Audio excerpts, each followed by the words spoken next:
मित्रांसोबत उज्जैनला गेलेल्या एका 23 वर्षीय तरुणाचा नर्मदा नदीत अंघोळ करताना बुडून दुर्दैवी मृत्यू झाल्याची धक्कादायक घटना 2 दिवसांपूर्वी महेश्वर येथे घडली।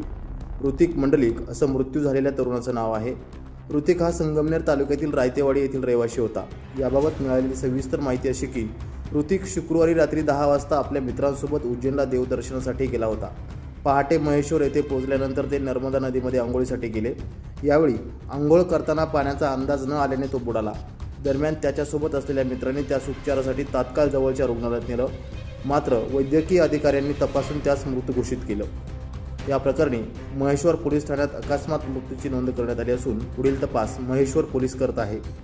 सदर घटनेची माहिती संगमनेर तालुका युवक काँग्रेसच्या अध्यक्ष डॉक्टर जयश्री थोरात यांना समजताच त्यांनी ऋतिकच्या रायतेवाडी येथील निवासस्थानी जाऊन त्याला श्रद्धांजली अर्पण केली, तसेच मंडलिक परिवाराचं सांत्वन केलं। ऋतिक हा नगर येथे नोकरीस होता, मात्र त्याच्या अशा अकाली जाण्यानं रायतेवाडी गावासह संगमनेर तालुक्यावर मोठी शोककळा पसरली असून हळहळ व्यक्त केली जाते।